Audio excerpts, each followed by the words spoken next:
Well, hello, and thank you for joining today. If you are here for Drive Clean with Rotary and you're ready to talk about EVs and e-bikes, you are in the right place. My name is Kevin Morrison, and I'm with Cool the Earth, an environmental nonprofit with a mission to reduce carbon emissions and air pollution. We run our education and engagement programs in schools and our Drive Clean Bay Area campaign in workplaces and for the community. I'd like to introduce my co-host Scott Wolfman, who will be watching the chat and presenting a little later on. Today we're going to start with opening remarks from John Mathers, the co-chair of Rotary Climate Action Team Network. Then we're going to talk about some EV basics, like the benefits of driving electric, current and coming EVs and e-bikes, charging at home and on the road. And at the end, you can ask us anything about EVs. Now it's time to introduce John Mathers. John is the co-chair of the Rotary Climate Action Team Network. John, are you ready to go? I certainly am. And I certainly appreciate you being here, Kevin, and all of what you do. And I see that you've got a climate reality leader pin on there. That's Yes, I that's do. good. Thank you. Wonderful. There's not much that I want to say. RCAT is very, very pleased to be working with you and your organization to bring EV 101 to as many people as possible over the next month. And RCAT is a collection of Rotary clubs at this point, where there's about 400 of them, and they're all around the world. And our focus is on what we can do to improve our natural environment by addressing the climate crisis. And the one thing that I have uncovered over the last period of time is how getting an EV and having it in your garage and using it tends to shift people's perception of their lifestyle, which is the biggest issue that we have going forward in addressing the climate crisis. So get an EV, put it in your garage, have it for you. I've got an EV bike that which I love and saves us going to the store many times. And we get a car, I hope, delivered in December. We ordered it months ago, but it doesn't get delivered until December. So if you've got something in your back pocket in the way of a chip, I'd really appreciate it. Otherwise, thank you very much for doing this.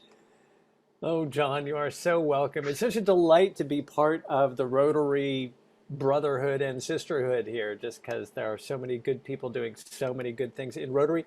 When did you say RCAT started, by the way? You said RCAT was started about 2 years ago, but over the last year and a half, it's really been taking off, and over the last 6 months, even more so.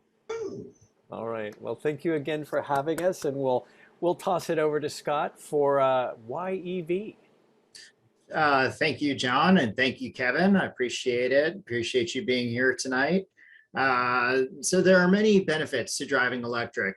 From an environmental perspective, with an EV, we can reduce our impact on the earth by decreasing carbon emissions and air pollution.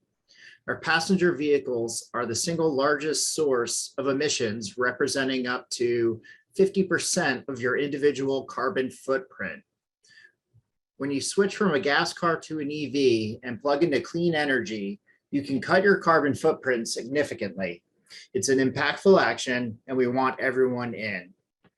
From a personal perspective, when you make the switch, you can save money, time, and improve your driving experience with an EV. And you'll be part of the electrification movement, which is really taking off now. The climate crisis and poor air quality are affecting everyone, but not equally. Due to systemic inequities, communities of concern are disproportionately impacted and experience the effects of climate change first and worst. Air pollution greatly impacts these communities, which are often near freeways, major roads, and oil refineries. The good news is that people are starting to notice, speak out, take action, and we need to continue to get the word out about working for environmental justice through climate solutions. When we reduce emissions, it helps everyone. Now, for many people, deciding which car to buy comes down to finances. It certainly did for me. Many EVs have a lower total cost of ownership compared to gas cars. Some of the many reasons for the low cost of driving electric are, during the past 5 to 10 years, EV battery prices have dropped dramatically. Government incentives up to $11,000 for most vehicles, depending on your local incentives. Gas can be 4 to 5 times more expensive than electricity. There's no scheduled maintenance for electric vehicles. And for California residents, twice a year, Drive Clean Bay Area partners with Cartelligent for EV discounts. There are lots of incentives available when you switch to driving electric. Every state is a little different, and in California, you can save up to $11,000 with rebates and tax credits for a fully electric car. The federal tax credit is claimed on tax liability when you file your taxes and does not take the form of an upfront rebate. The vehicle tax credit is currently not available for Teslas and Chevy Bolts, and the credit is for purchase only, but some dealers will take it off the lease price too. The home charging rebate is available for up to $1,000. The credit is 30% of the cost of the charging station or outlets in the install. Where you live, there may also be state, county, and utility rebates. The Plugstar website has a great nationwide savings calculator, so you can calculate exactly which incentives you qualify for wherever you live. The following incentives are California specific, and if you're outside of California, check the savings calculator listed on the slideshow, which I will send. There's new utility sponsored California Clean Fuels reward for $1,500, which is taken off the MSRP at the point of sale. There's also a $2,000 California standard rebate with some income qualifications. Additionally, there's a clean air vehicle decal, which gives EV drivers access to the HOV lane as a single passenger car. And if your income qualifies, you may be eligible for a $5,000 or even a $9,500 if you retire your old gas car. EVs offer a great driving experience. What I like is the extra torque and power that you get from an EV. So I can quickly accelerate when getting on the freeway and easily maneuver between lanes. The quiet, smooth ride makes for great conversation while on a road trip. And for me, the high safety ratings were a huge factor. In this next section, we'll be talking EVs and e-bikes. Go ahead, Kevin. Thank you, Scott. I'm going to go off script for just one moment. We're going out to a national audience, but I happen to be talking to you from Nevada, which is in Northern California, just north of San Francisco. And I just noticed Gloria. Hi, Gloria. You're such a wonderful part of our community. It just reminds me of what great work Rotary does and what great people Rotarians are. So glad you're here and thanks for being here. All right, let me get back to my scripted presentation. EVs and e-bikes, they come in all shapes and sizes. The first popular mass market EVs were introduced in 2017, and since then, more than 1 million EVs have been sold. Sedans, SUVs, hatchbacks, there's an EV for every lifestyle. Most EVs offer 200 to 300 miles of range, and some go even further on one charge. Marketeers like to talk about when people embrace new things. Here's where we are, approaching the tipping point between early adopters and early majority. I don't know about you, but I like the sound of early majority. It makes me sound smart. In any case, we are early adopters in part because we are respecting the planet. For everyone in the US, charging the average new EV produces far less pollution than driving the average new gas car. This orange part of the chart represents the cradle-to-grave carbon emissions for vehicle components, while the blue represents carbon emissions from gasoline. You can see even driving a Prius is about 4 times worse for the environment than driving an EV. All right, let's talk about batteries. The good news about EV batteries is that besides the early Nissan Leafs, batteries will last for many miles. Some are predicting 300,000 to 500,000 total miles. Then there's the second life for EV batteries. After use in EVs, batteries are being used to store solar power created by industrial solar farms. And then after that, 95% of the materials will be recycled, even rare minerals like cobalt. Now here come the cars. On these slides, the price listed is the base MSRP. There are many additional incentives that may apply, so the actual cost can be much less than these prices. Here are a couple lower range EVs that are available for just around $30,000. Not everyone needs a high range EV, so these are great for short commutes and tooling around town. Here are a few of the most popular models that you've most likely seen around.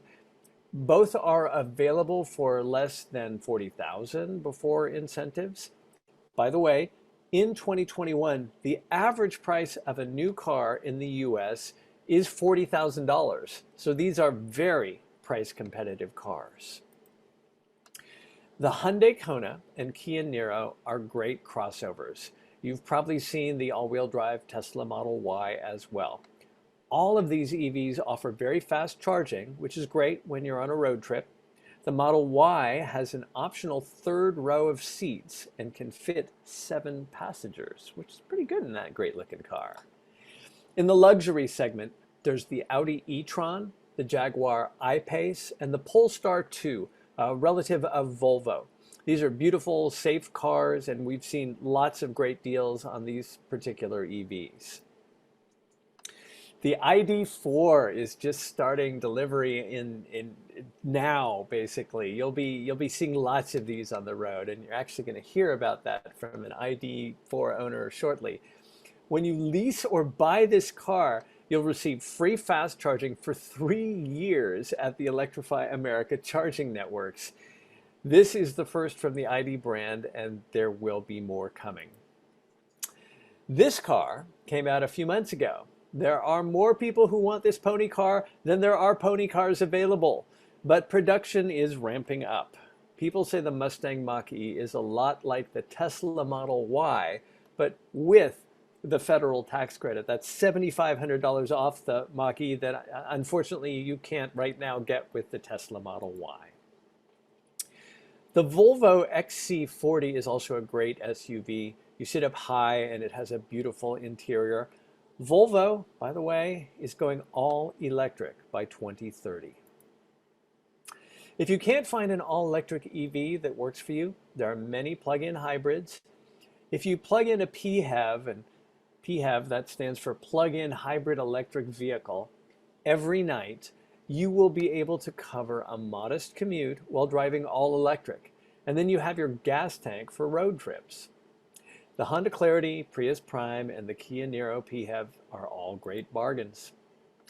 If you're in the market for a larger car, the Chrysler Pacifica minivan, the Toyota RAV4 Prime, and Kia Sorento are all offering a decent amount of electric range. Now, if you're in the market for used, there are many available on the market at good prices. Here are just a few. There have been so many early adopters who leased their EVs that all kinds of cars are coming to the used market now. All right, speaking of great adopter people we know and love, and that ID4, which we are learning to know and love.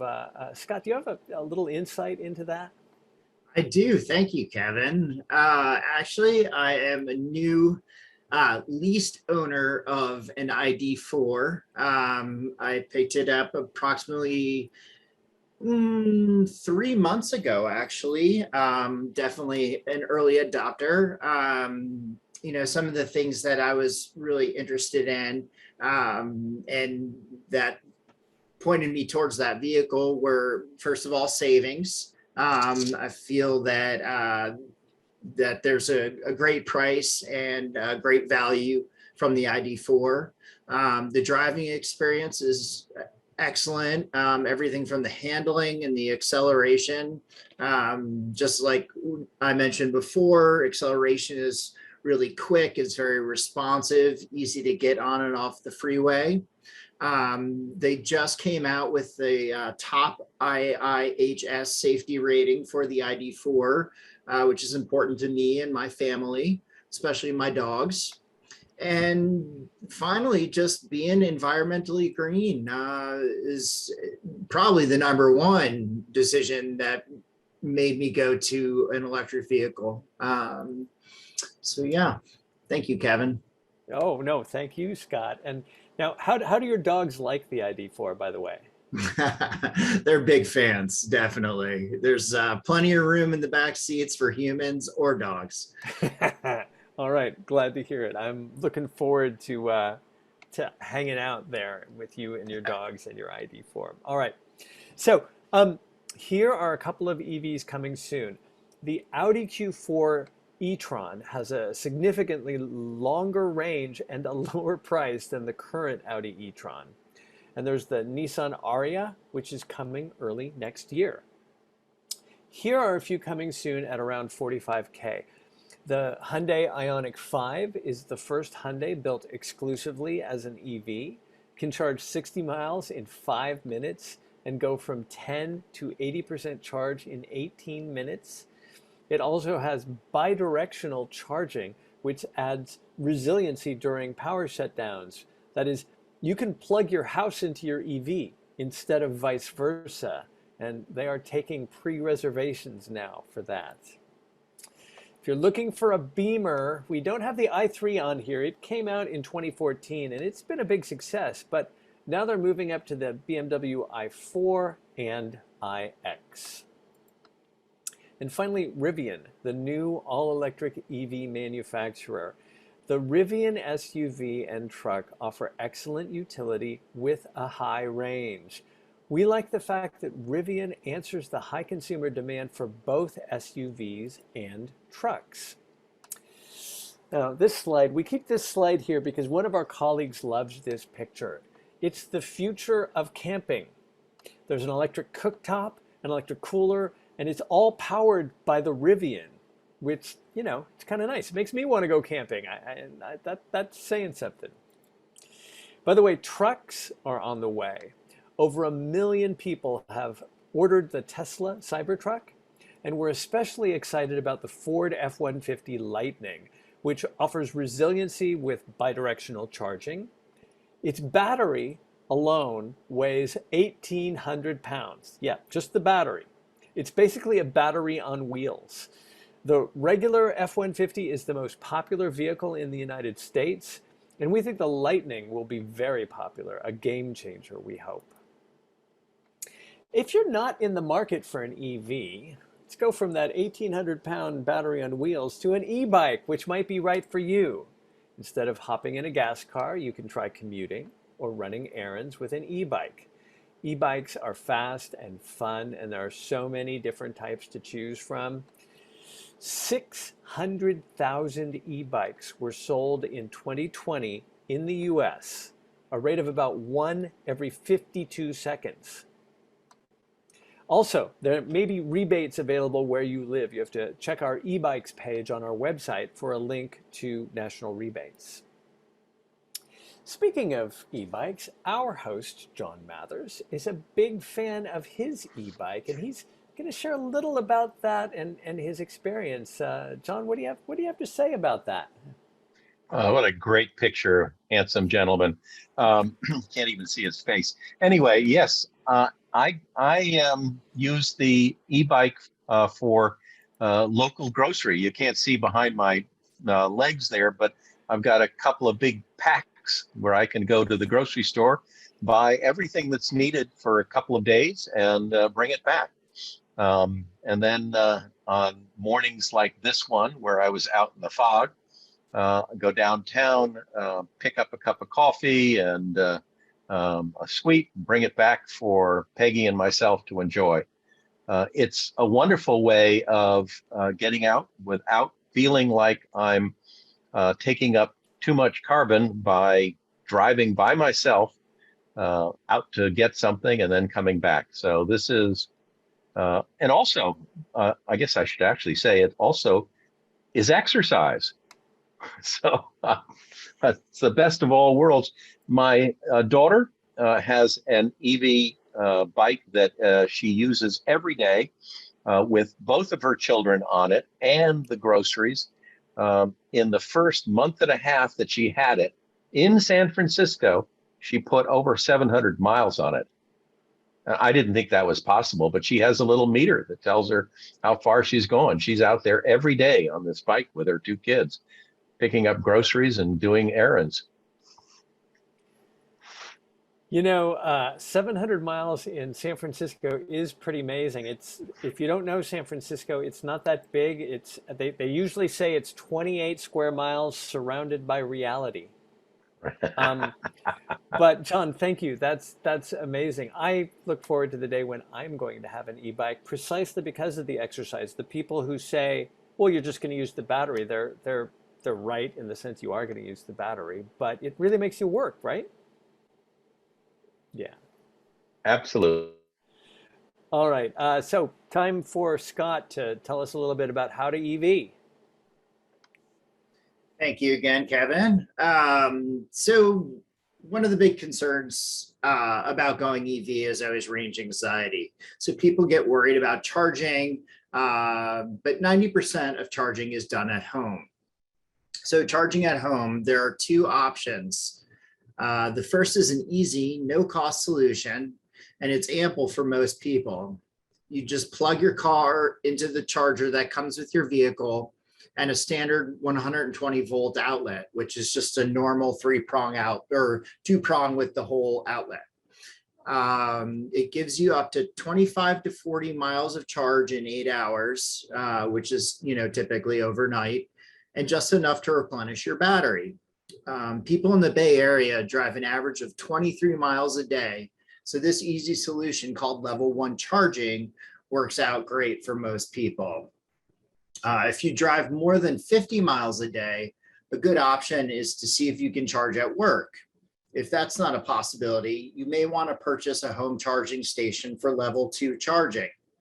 You'll get approximately 25 miles in 1 hour of charging, so you can easily get a full charge overnight.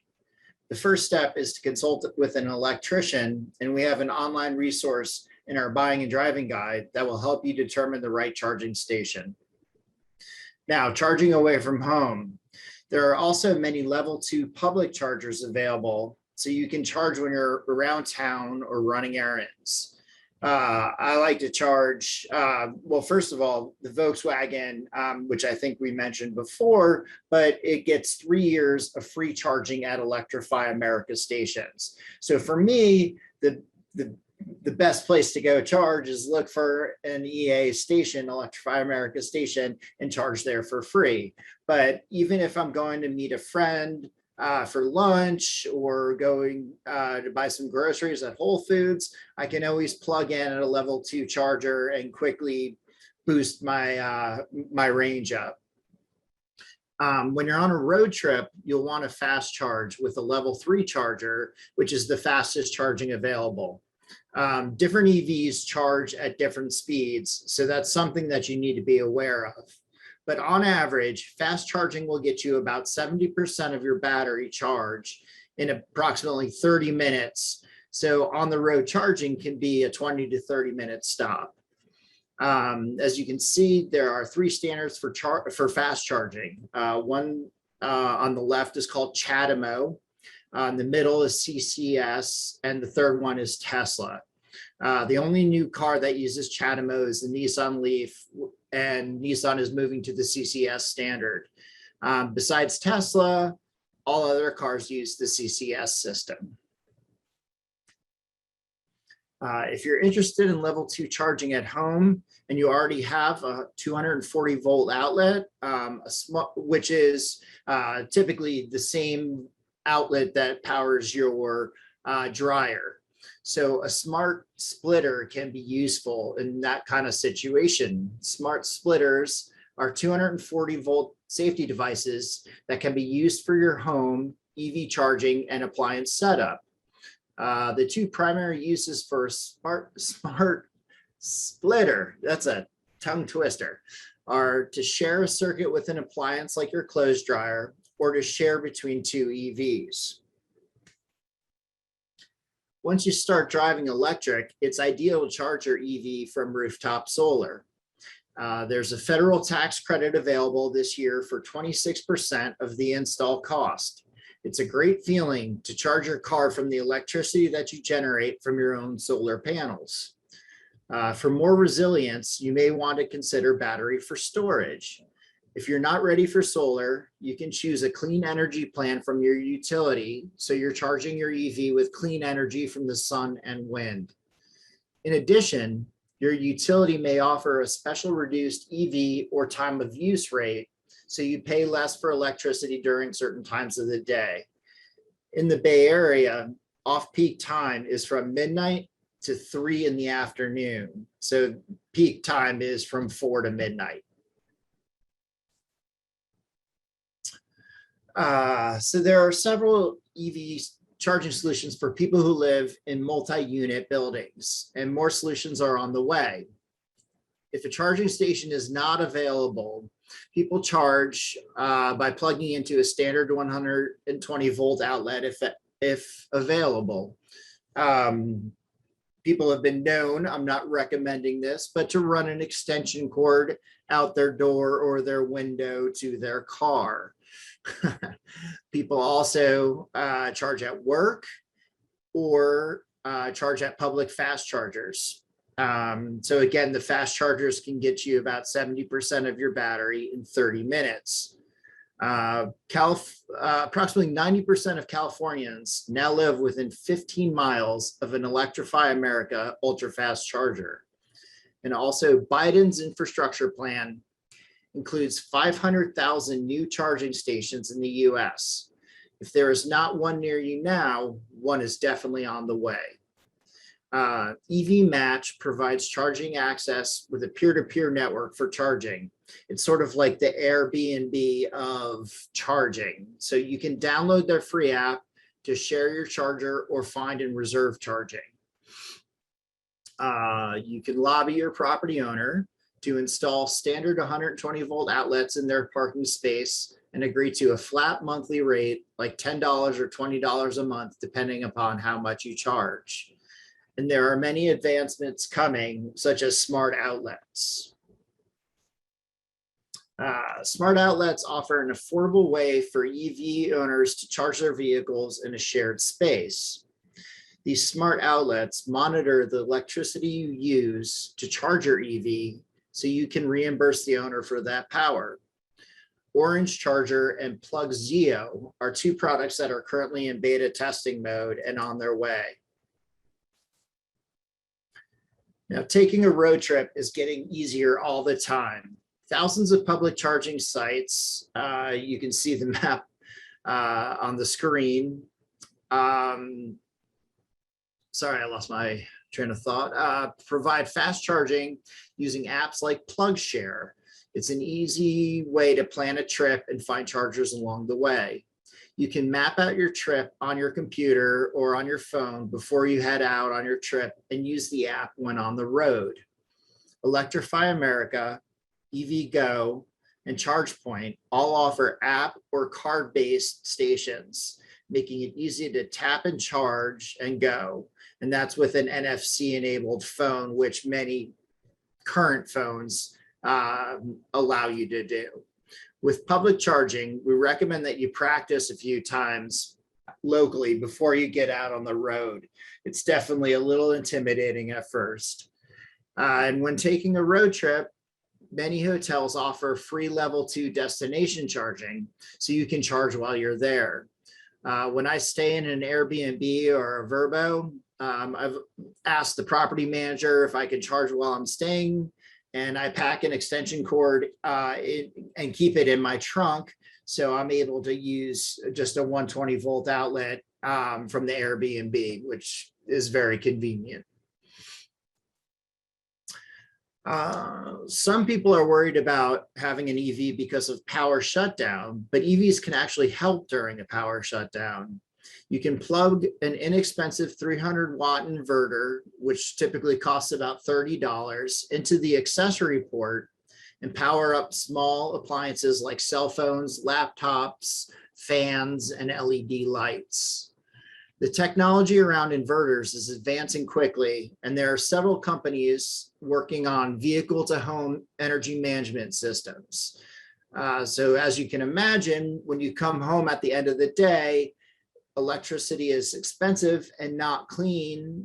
You can power your home with the energy stored in your EV battery, and then power your EV battery at midnight when there's ample, clean, inexpensive energy. We hit on a couple vehicles that are looking to do this. Specifically, the Ford F-150 Lightning is one of the upcoming vehicles that will be sharing this technology. Drive Clean Bay Area. So twice a year, we offer preferred pricing campaign with our partner Cartelligent to give consumers great pricing on EVs.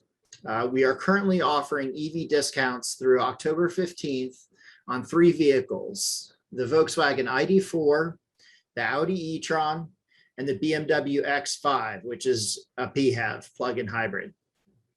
Last year, we ran a campaign at the end of the year, and we're able to help close to about 100 individuals switching to driving electric. Discounts typically range between $750 to $2,500, in addition to rebates and other manufacturer incentives. And that includes Cartelligent's concierge car buying service, which comes at a value of $495. In addition to our EV discount campaign, we also offer weekly Zoom webinars, EV 101 for EV basics and EV 102 for new drivers, to help them transition smoothly. Both presentations come with a Q&A section. We have a robust website highlighting available and coming EVs, a how-to EV section, including steps to driving electric, and buying and driving guides. We host EV car shows so consumers can check out new and some of the most popular EVs out there and talk to EV owners about driving electric. We have one coming up this Sunday at College of Marin. We also partner with EV nonprofits throughout the Bay Area, and their fall EV car shows are listed on our events page, so hopefully you can find an in-person event near you. Just one more slide, and then we'll check out the website together and move on to questions. So you came here today to learn about how to switch to an electric vehicle so you can do your part to reduce carbon emissions. It's great that it's great that you took time to learn about how to switch to driving electric, and we thank you.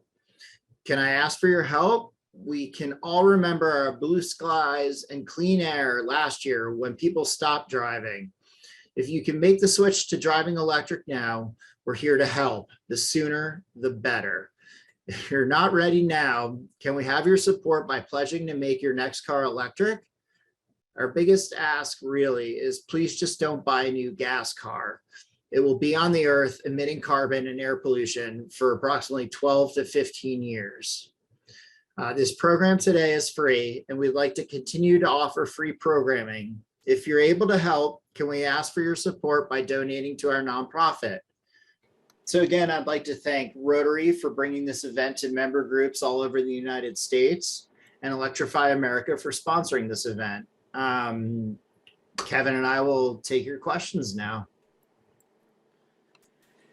You see, Neil Lang has a question popped into chat. How well do chargers work in cold temperatures? -20 to -35. Neil, where are you? Have you gone into space with with a rocket and an EV? All right, you don't have to answer that. Neil, if you have to drive a long way in an electric vehicle and it's that cold, you're going to be challenged. And I would say find some EV drivers in your neighborhood or your town and ask them what's what, because they're going to give you the lowdown. I see Patricia Brown has asked, how much does it cost to charge at a commercial charging station? That is an interesting question. It's Scott, Yeah, do you wanna grab that yeah, question? absolutely. I mean, I think, it's one of those questions that it's like, it depends, but it depends on the charger. It depends how much you're charging your car. But typically I see like between 10 and $16, 11, 12, to charge my car from maybe 20% to 80%, somewhere in that range. But I'd say, in general, $10 to $15 you can expect to spend. But yeah, all the networks charge different rates, and depending on where you are, they charge different rates. So it's a little bit of it depends, but And Scott, we need to say right off the bat that your $10 to $16 is for EV DC fast charging, right? yes, sorry, that is fast charging. That yes. So, and when Patricia asks at a commercial charging station, if you are at a commercial charging station that does like 220-volt charging, they call it level 2 charging, Right. you can sit for 8 or 9 hours at one of those stations and end up paying only a handful of dollars. Oh, look, Robert Reed is answering. We charge our car up to 30%, 30 to 80%, and it costs $14 Canadian, and it takes 30 to 40 minutes. So if you're Yeah. not looking at chat, yeah, Robert Reed writes, we charge our car at 30 to 80%, and it costs $14 Canadian, and takes 30 to 40 minutes. So that's sounds about right. Gloria, is there an easy way to see the rebates for each car? Yes, yes, there is. What so is it which of those links are we recommending now to Looking it up right now. It's I was going to drop it in the chat. and Scott, go ahead and interrupt me when you found that great. Oh, you did find it. Plugstar.com/incentives. Awesome. Roy, I see that you have your hand raised. Did you want to go ahead and ask a question? Yes, well, first of all, I want to congratulate you gentlemen for your work. It's wonderful. And as a Rotarian, an active Rotarian here in Jalapa, Veracruz, Mexico, I've been an active Rotarian for the last 38 years. So I'm known as a Gringo Jalapeño. And in my club, I am now known as DC Roy because I'm always talking about bicycles. Unfortunately, I've had a German Kalkoff Aga 2 e-bicycle that I bought 10 years ago at Deportes Martí. It's a woman's bike, and I love women, so I love the bicycle. It's fantastic. Jalapa is sort of like San Francisco. So, John, your daughter would love Jalapa. It's so nice to have the e-assist. Let me tell you, when I'm going up right next to the cathedral here, it's a very steep hill, Revolucion. I can go up at 15 to 20 kilometers an hour, which is kind of, 8 or 9 miles an hour in miles. But it's so wonderful not having the taxis and the cars blowing their horns behind me. And I'm breathing in all these pollutants because it's a narrow street and everything. So that's where e-bikes are definitely a part of my life. And I also have a folding e-bike, which I use all the time. John, I can carry between 60 to 100 kilograms, which is 220 pounds on my bicycle when I go shopping. So I can go to the market here every Thursday and I load my thing up. So hopefully I can get you some pictures of me when I'm shopping, Kevin. I use it all the time. With COVID, I have not used either of our two vehicles, ICE vehicles, which is internal combustion engines. I have not used them for the last 2 years. So, for me, the bicycle is a good way. And also bicycles separate us physically. So it's an excellent vehicle to get around on. Awesome. John, I want to mention, I hopefully will be in contact with you with the Rueda con Rotary, Ride with Rotary. It's a fantastic program. And I also mentioned to you, Keith, or Kevin, about the Aptera, which is being developed in San Diego, California, which is an incredible vehicle. I'm now an ambassador for them. Hopefully, my 50 shares of Tesla will be enough money to buy the Aptera plus put solars on my roof. Because in Mexico, we get no subsidy whatsoever. On the contrary, unfortunately, our government is totally against us. But that's okay. All right, it's a challenge, and that's something I want to live for. I love Mexico. My wife of 47 years, a jalapeno, is one. I want to get her into an Aptera. She's promised to divorce me if I buy one, so I'm eagerly working to buy one. So. Okay, fingers crossed on you getting an Aptera. John, I see you just unmuted. Did you wanna weigh in on the fact that bikes are amazing? I want to know what that means, that I could carry my two brothers with me on my bike if I had your bike. I'm not ready for that yet, but John, I would love to. Send me a picture, Roy. Send me a picture. I want to see it. Okay, but you'll have to chop them up to get them into the panniers. Okay. So.